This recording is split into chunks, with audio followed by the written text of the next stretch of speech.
You're a fine man, Bushnell Mullins. I will not soon forget your kindness and decency. What about the FBI? I am the FBI.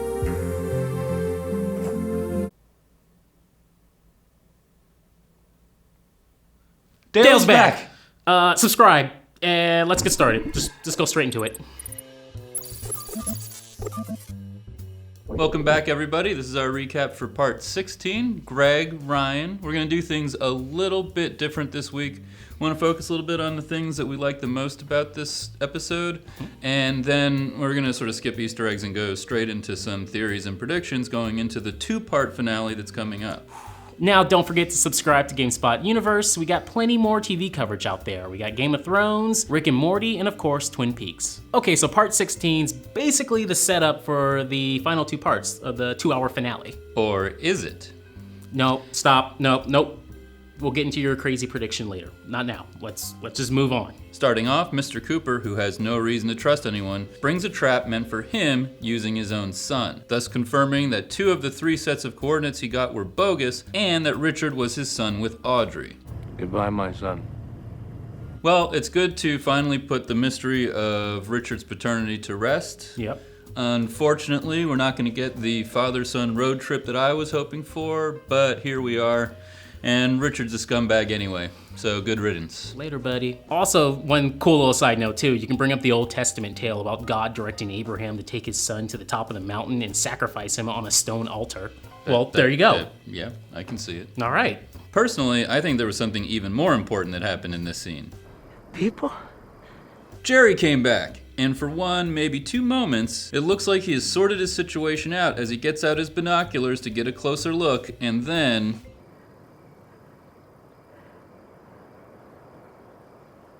Yeah, Jerry's still totally fried. I doubt he even knew it was his own grandnephew that got electrocuted. Of course, the presence of Jerry confirms that Mr. Cooper has arrived in Twin Peaks or nearby. Dear God.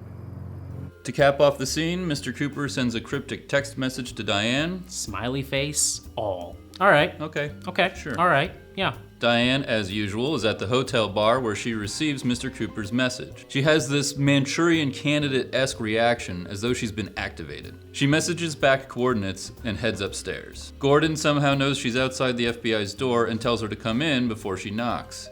Come in, Diane. Diane takes her usual seat and proceeds to finally tell the 3 agents about the night Mr. Cooper came to her many years ago. Her description is harrowing and intense and recalls the tone of Alice Harford's dramatic confession in Stanley Kubrick's Eyes Wide Shut. Diane describes what we've suspected all along, that she was raped by Mr. C after being disarmed by simply seeing Coop again. Afterward, he took her to an old gas station, which we presume is the convenience store. An old gas station? Oh, gas station. Next, Diane glances one more time at her phone, sees Mr. Cooper's text message again, and starts to panic. She tells him that she gave Cooper the coordinates to the sheriff's department and that... I'm not me. I'm not me. Turns out she was a tulpa. She appears in the red room where Mike tells her she was manufactured, and before she gets disintegrated, in typical Diane form says... I know. Fuck you. What was so cool about that scene is that Albert was ready to go. He was getting his gun before she even was reaching in there. She was having her malfunction like 2 weeks. 2 weeks. Yeah. Excuse me? 2 weeks. 2 weeks. I think I'm ready to relinquish the Albert being bad theory. I kind of lost that one a little while ago. I gotta be honest. This sequence has actually been one of the hardest to unpack in the whole series in terms of what is actually going on in it. Yeah. But before we deal with that, I just want to sort of tack on that I think my favorite moment with Tammy Preston came in that scene. Like after they unload on Diane and Diane disappears, she's just so excited. She has her whoa moment. And she has that sort of elation. It reminds me of Dan Aykroyd in Ghostbusters right after the library sequence where he's like, oh man, we saw a ghost, guys. Like, this is amazing. And that was it was right there. I loved it. Let's back up now. There's been some chatter on Welcome to Twin Peaks and Twitter about the coordinates. Cooper told Richard he had gotten 2 matched and 1 unmatched set of coordinates from 3 separate sources. We don't know who gave the bad coordinates, though Ray and Jeffries topped the list, but if Diane is just now sending him the coordinates she memorized from Ruth Davenport, who gave Cooper the 3rd set and when did they do it? For the record, Diane's text does appear to match the coordinates on Ruth's arm, even though they are heavily smudged. The next thing is that between the 2 scenes, the messages on her phone don't match. Their received times are different, they have different punctuation, and in the second scene, her response with the coordinates isn't shown either. Her bracelets also switch order on her arm. Speculation going around is that these are 2 back-to-back scenes with 2 different Dianes. If you want to say like there's 2 Dianes, there just could be just multiple timelines, just different worlds. We saw that a couple episodes back when Andy saves Naito, when we saw the one scene when everyone's coming together and there's different, versions of the same person. I agree that there's not an accident and it is not continuity error. I do think that the differences are intentional, but I'm not totally sure that the differences carry meaning. Like, I think that what Frost and Lynch like to do is create dream worlds, and in dreams there can be inconsistency without those inconsistencies bearing any special meaning. It could just be that from space to space things are slightly different. That doesn't mean that they are different spaces. I don't think we're gonna get an answer to this anyways, but I think it's just cool to bring up. And they might still be clues for further deciphering once all of this is done. The Final Dossier. Personally, at this point, I don't think the discrepancies with every single text message sent between Cooper and Diane can be a coincidence. However, I think the most likely explanation is simply that Lynch and Frost are peddling dreams, and in dreams, things don't always need to be consistent. The bigger question to me is who manufactured Diane, but we can get into that a little bit later. Outside of the Joneses' home in Las Vegas, before Cooper comes back, I got one more dose of what I wanted, Chantel and Hutch. These 2 have been the Frost-Lynch channeling Tarantino characters, and boy do they go out with an awesome Tarantino-style bang. The whole scene is set up to be a Mexican standoff between the Hutchins, the FBI, and the Mitchum brothers. It's like a fucking circus parade. I thought it was going to be a bloodbath, leaving the streets strewn with bullet casings and blood. Instead, an accountant with a bad attitude intervenes and takes care of the duo himself in a crazed machine pistol frenzy. I loved this scene. I loved everything about it. It's how they should have gone out, and I didn't think it could get any better until Bradley Mitchum opened his mouth. What the fuck kind of neighborhood is this? People are under a lot of stress, Bradley. I loved it. Just another like peck and paw moment, just the gunshots and the dum dum dum dum dum dum. Everything is perfect. I think they nailed that. I also like that line from Mitchum, the people are under a lot of stress. It's sort of like they're detached from the working class people, but it's an opportunity for Frost and Lynch to fit in one more little kind of like commentary on the decaying middle class. Afterwards, we return to Dougie in the hospital room with Mullen standing beside him. And then we hear the strange humming that we last heard in the Great Northern. Mullen steps out because he can't figure out where the hell that sound's coming from, and then the moment we've all been waiting for finally happens. You are awake. 100%. Finally. I do have to say that after such a long period of time, I had pretty much just gotten on the Dougie train, and also the Mr. Cooper train, resigned to never seeing Dale Cooper again. But he came back, and it was so strong. He's up. There's no where am I, what's going on. He knows exactly what's going on. Yeah. Get me some sandwiches, get the car, I'm gonna put my clothes on, we're getting out of here. Had he come back in the part 3, this would have been only 4 parts. Right. He would have flew right to Twin Peaks, and that would have been it. Quick note, Dale gets the Owl Cave ring back from Mike, and Dale tells Mike to make another, what we assume is Dougie Jones. This actually, to me, raised the question of, did Dale manufacture Dougie in the first place? We were talking about this being Mr. C the whole time. This was a plan by Mr. C to keep himself out of the Black Lodge or the Red Room. And from this, though, it almost seems like it was actually Dale who had it taken care of. Another one. It's just right. He knew he was going to be going into Dougie. He probably didn't think he would be a vegetable for so long and was still gonna do all the same stuff. Yeah. Acquire the car, acquire the Mitchums. Like, do all the same things, just not with half a brain. So Dale finishes suiting up, he gets a snub nose from Mullins, then he gets on the phone with the Mitchum brothers because he's going back to Twin Peaks. Finally. Finally! We flip over to the Mitchums. Rodney's on the phone with Coop. Bradley's finishing up booking the plane. And then the magic moment happens. Go for a plane ride. Wonder what Dougie's up to now. The Twin Peaks score kicks in, and we go back to Dale and Bushnell. He gives Bushnell a message for Gordon Cole. Then the magic continues. What about the FBI? I am the FBI. I have to be honest, I got a little welled up. I think they brought Dale back perfectly, and this is coming from somebody who's been on the Dougie train for like eight episodes. I was just stunned. Everyone around us, we had a viewing party, and everyone started screaming and clapping, and I was just like... This whole part of the show is emotional. Dale, Janie E, and Sonny Jim go to the Mitchums casino where they have to say their goodbyes. Dale says, I have to go away for a while, and the bottle of Menti kicks in again. He tells them, you've made my heart so full. And Dougie... I will be back. In that moment, Janie E realizes she hasn't been with her husband, but Dale tries to reassure them. I'm your dad, Sonny Jim. I'm your dad. It doesn't stop. It's so good. Whoever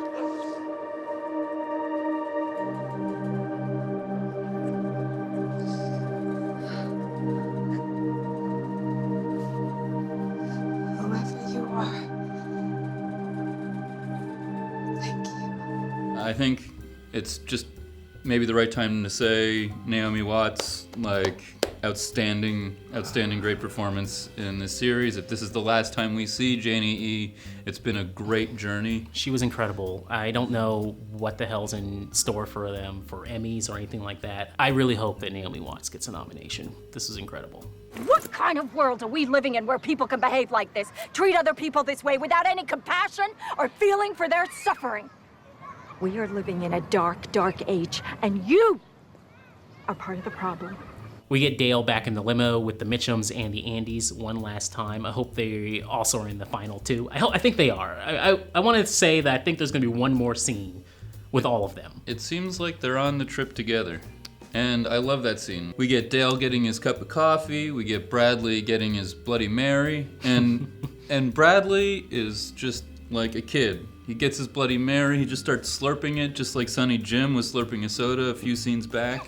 And they're just off on their adventure. Please, Mitchum Brothers spinoff. Ooh, that'd be good. Please, give me this. Please. Finally, Eddie Vedder appears at the Roadhouse to perform a long solo ballad. It was a nice way to round out the episode. Okay, now on to our predictions and theories about how the return is going to end. That's not how it ended. Nope.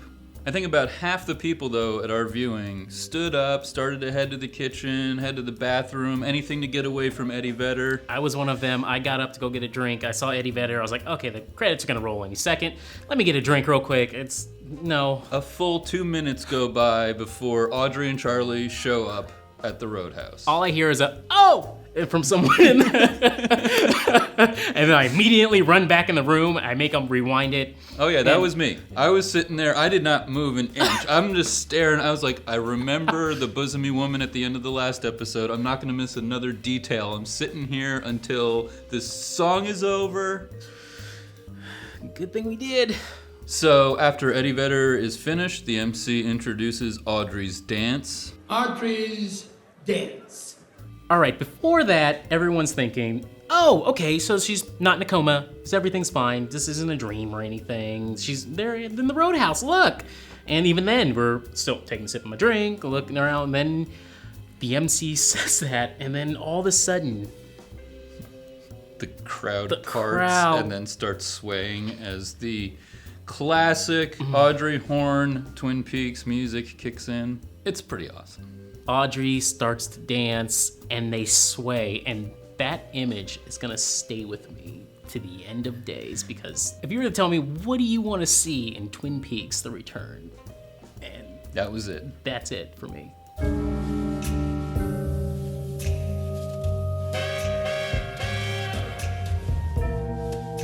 That honestly is one of my favorite moments of The Return in general. I don't think anything can really top that, but 2 more episodes to go, so I'm gonna shut up and just, who knows, maybe they can give us more of that. It's one of the most haunting moments, it's one of the most beautiful moments, it's great fan service, but it's also dramatic and cool. Yeah. And you think for a minute that it's just gonna go on and that's what's gonna waltz us out the door into the closing credits, but no, a fight breaks out. 2 guys, one guy sleeping with the other's wife, a typical story of people who go to the roadhouse. It breaks Audrey's concentration on her dance. She runs over to Charlie and says, Get me out of here! What? and what was that? White Lodge, mental institution, waking up from she's still in her coma. I think somebody said alien spaceship as another possibility. She's on an alien spaceship with Major Briggs. That would fit some of the Frost secret history type stuff. Yes, but let's not delve too far into that. Okay, Because okay, I think okay. there's not enough But let's to go by. Let's yet. move over into the predictions since that's what we've got time for here. Yes. Dear God. I just want to get my first very simple wingnut theory out of the way so everybody can groan and then we can move on. Oh man. Parts 17 and 18 will be prequels to Twin Peaks: The Return, Fire Walk With Me style. Therefore, the last moment in the series timeline is Audrey waking up in the White Place. It's ridiculous, I know, but we have to be prepared for some things never being resolved. Maybe not everything, but some things. The Return ends with Dale on his way to do his job, Audrey waking up, and then that's it. You gotta wait for the book, or you gotta wait another 25 years or something. Only because of Fire Walk With Me that I would even think that's a possibility, that they could do something like that. Yeah, then we go back and we get a little bit more on Nadine's story and Stephen and Becky and, maybe a little bit more Bobby Briggs. Speaking of things that could be addressed, I have a little list of things that somehow we may or may not get wrapped up in the final 2 episodes. So we got Cooper returning to Twin Peaks, Diane's fate, Audrey's fate, Becky's fate, Shelley and Red, more Candy and the Mitchums, Lodge mysteries, what's the symbol on the card and the map, what's going on with Naedo, why Richard and Linda are 2 birds and 1 stone, what's happening with Sarah Palmer, is Laura coming back into the story because she is the one, will they show us what the mother is, what's Bob's fate, the glass box, the black box in Argentina, and this dude. Thank you. I'll keep the card, but unless... With all that said, the only thing I really think they are gonna go into is just the fates of Mr. C and Cooper. Honestly, that's the only safe bet you can have going into this. And I would personally just like to know what the hell was going on in that phone call in part 1. Harvey, don't threaten me, Harvey. Harvey. Harvey? Yeah, I don't think that's coming. That is not coming back, man. I don't even know if that's gonna be in Frost's book. You have to kiss that one goodbye. I would love if they just have one little thing on that. Just a tiny thing. Just give me something. Give me another name. See, be careful what you wish for, man. You might get a 10-minute long scene. Or more. I'm fine with that. Okay, so let's just say that my prequel theory is wrong. Here are some of the things I think that are a little bit more likely. I think that Mr. Cooper and Dale Cooper are actually going to have to join forces. I don't think that they're actually going to have a showdown. One of them does have to die. They might have a fight at one point, but I think they're going to have to join forces against Judy or the mother if, in fact, Judy, Sarah Palmer, mother are the same. Like I said, I think that Dale was manufacturing the tulpas, and the part of Mr. C's plan that he was talking about originally was the glass box in New York. And that affected Dale's ability to come back, but it also did something to the experiment which broke out and killed the people in New York. Now, we have to get to Twin Peaks. I think Now, this is probably wrong, but I do think that what we were seeing was Audrey waking up. I think we're gonna get Audrey and Coop at the same time descending on Twin Peaks. And that's gonna culminate, obviously, at the sheriff's station, where we already have Nido. We already have Freddie Sykes with the green glove. So there's gonna be a massive confrontation there. And then I don't know how it's gonna resolve. Another prediction to jump off of that. I think we are gonna figure out who Judy is. Speaking of Judy, we put it to the audience last week who they think Judy is, and we got some very interesting responses. Hit it! I'm also thinking Judy is code for Garland Briggs. I think Nido is Judy. Judy has to be Sarah Palmer. It makes sense. That way Sarah is tied into the end game of this season. Judy is Norma's code name for her cherry pie recipe. Us. Mr. Strawberry? I like a lot of those possibilities. Nido seems possible. Sarah Palmer, Mr. Strawberry. Well, maybe not Mr. Strawberry. I like Us because that just fits in with Who is the Dreamer. Duh. They're all good. Monica Bellucci. All right, guys, thank you so much for watching. Let us know in the comment section what your predictions are for the final 2 parts. And as always, you can hit us up on Twitter with some of your predictions. We'll be there all week. All right, guys, we'll see you on the other side. See you on the other side. Later.